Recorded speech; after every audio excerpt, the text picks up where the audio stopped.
Welcome to Unit 1, Lesson 11, Comparing and Contrasting Data Distributions. Our learning goal for this lesson is to investigate variability using data displays and summary statistics. We have one learning target for this lesson. So as we go through the practice problems, this is what you want to keep in the back of your mind, because by the end of this lesson, you should feel comfortable saying, I can arrange data sets in order of variability given graphic representations. If at the end of this lesson you are not comfortable making that statement, then please use class time to ask for further clarification so that you are prepared as we move on to the next lesson. And we have one vocabulary term for this lesson, and that is statistic, a quantity that is calculated from sample data such as mean, median, or MAD, mean absolute deviation. So a statistic is the end result after you use data to make some type of calculation. Our first practice problem on Lesson 11 says in science class, Claire and Lynn estimate the mass of 8 different objects that actually weigh 2,000 grams each. Some summary statistics.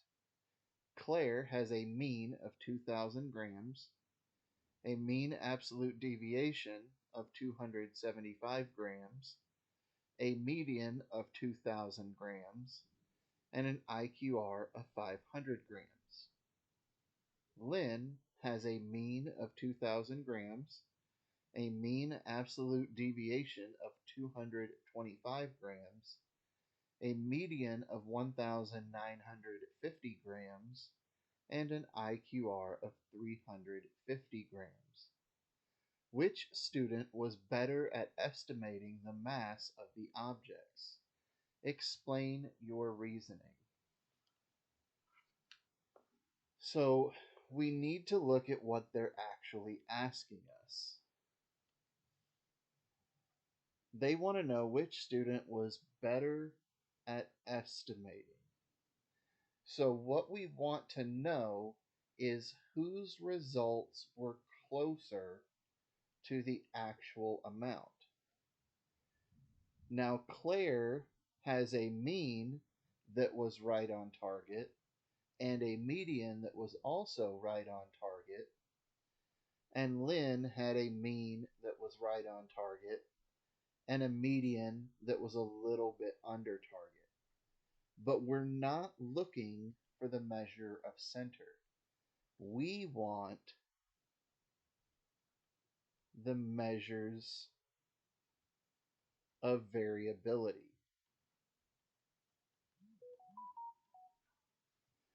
That means we're looking at the mean absolute deviations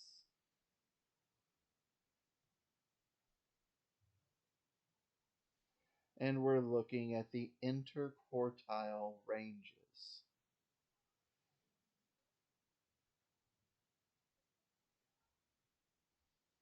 So when we look at these, Claire has a larger mean absolute deviation and a larger interquartile range.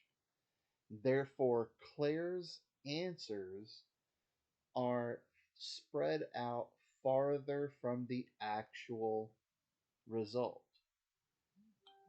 So Lynn was better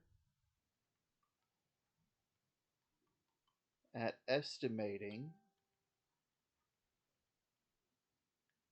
the mass of the objects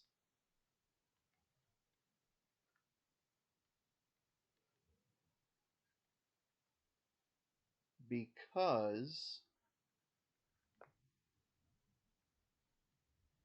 her measures of variability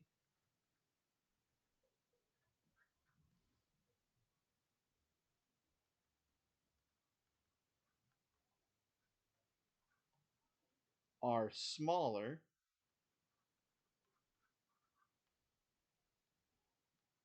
so her measurements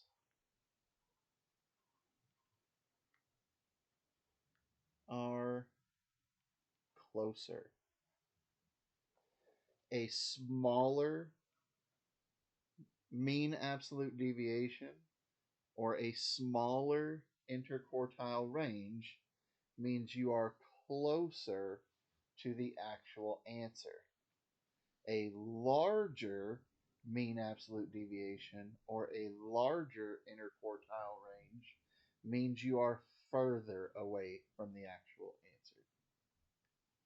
If you have any questions about how to use the measures of variability to determine which data distribution is more closely centered, please use class time to ask for further clarification before we move on to the next lesson.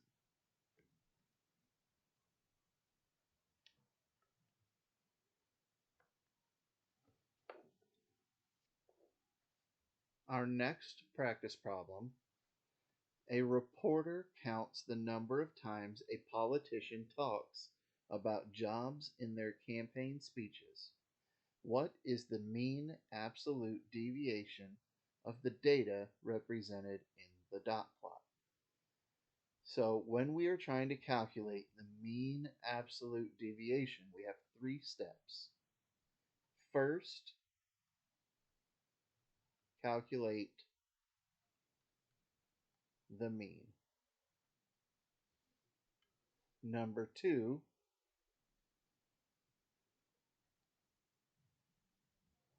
calculate the deviations. And number three,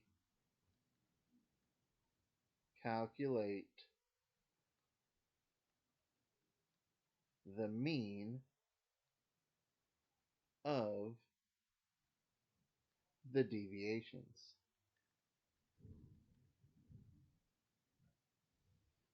So now, the first thing we need to do is calculate the mean. We have 3 plus 4 plus 3 times 5, because there's 3 dots above the 5, plus 3 times 6, because there's 3 dots above the 6, plus 7, plus 8, and total there are 10 dots. So we would divide by 10.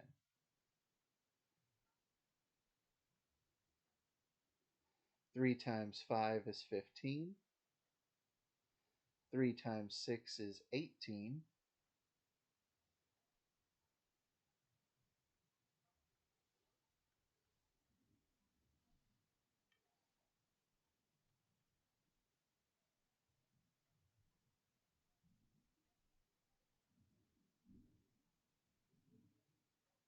7 plus 18 is 25. Plus 15 is 40. Plus 8 is 48. Plus 4 is 52. Plus 3 is 55.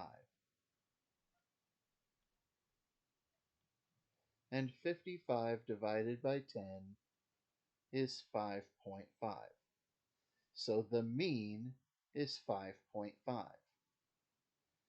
Now we need to calculate how far each of these dots is from 5.5.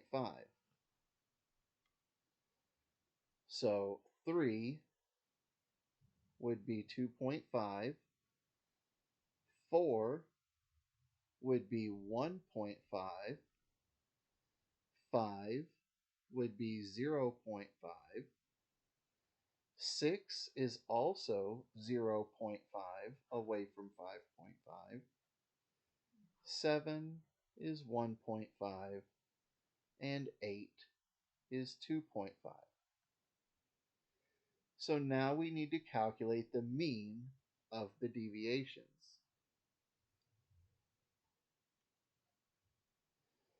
So, our point at 3 and our point at 8 are both 2.5 away from the 5.5. So we have 2 times 2.5. Our dot at 4 and our dot at 7 are both 1.5 away from 5.5. So we have 2 times 1.5. And our dots at 5 and our dots at 6 are both 0.5 away from 5.5. So we have 6 times 0.5. And again, there are 10 dots. 2 times 2.5 is 5. 2 times 1.5 is 3. And 6 times 0.5 is also 3. 5 plus 3 is 8. 8 plus 3 is 11. And 11 divided by 10 is 1.1. So this means the mean absolute deviation of this data is 1.1 mentions. Choice A. So again, to calculate the mean absolute deviation, you have 3 steps. Calculate the mean, then calculate the deviations, then calculate the mean of the deviations.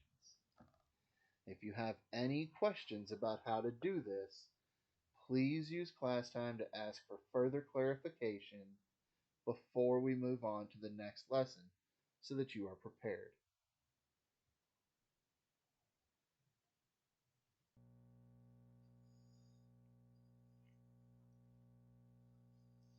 Our final practice problem is looking at measure of variability. 4 amateur miniature golfers attempt to finish 100 holes under par several times. Now, what they mean by under par is that in golf, each hole is given a number that they believe the average person can finish it in, whether that's 3 attempts, 4 attempts, or 5 attempts. And under par means that you finished it in fewer attempts than they thought you would. So if it was a par 5 and you only took 4 attempts before you finished the hole, then you were 1 under par. And so these amateurs played 100 holes, and it says each round of 100, the number of holes they successfully completed under par is recorded. So on our number line where it says 40, that means 40 times out of the 100 they finished under the number of tries that they were supposed to have. Due to the presence of extreme values, box plots were determined to be the best representation for the data. List the 4 box plots in order of variability from least to greatest. So, order of variability from least to greatest is what we're trying to find. In a box plot, the variability, so box plot variability is IQR, or interquartile range. And we find that by looking at the box. So player A had an IQR from 55 to 61. So player 1, IQR equals 61 minus 55, which is 6. Player B has an IQR from 55 to 64. So player B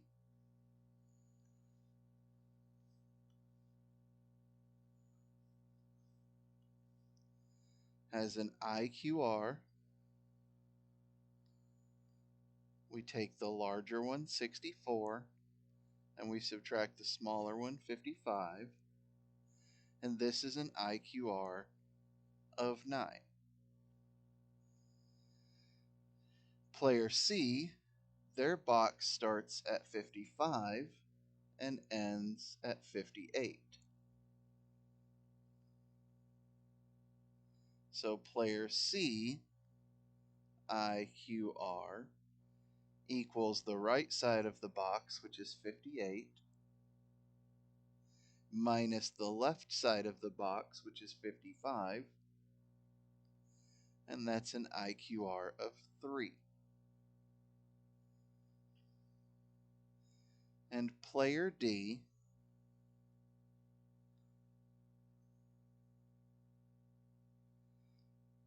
their box starts at 43 and ends at 55.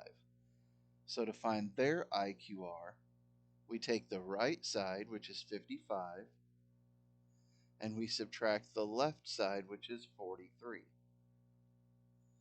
And that is an IQR of 12.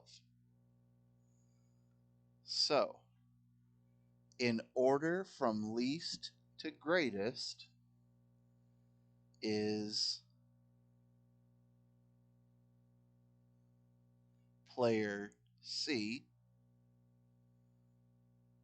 with 3, then player A with an IQR of 6, then player B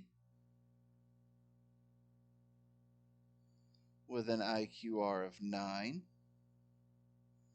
and finally player D with an IQR of 12. So the smaller the box, the smaller the variability. The bigger the box, the bigger the variability. If you have any questions about how to identify the variability and compare them for box plots, please use class time to ask for further clarification so that you are set up for success as we move on to the next lesson.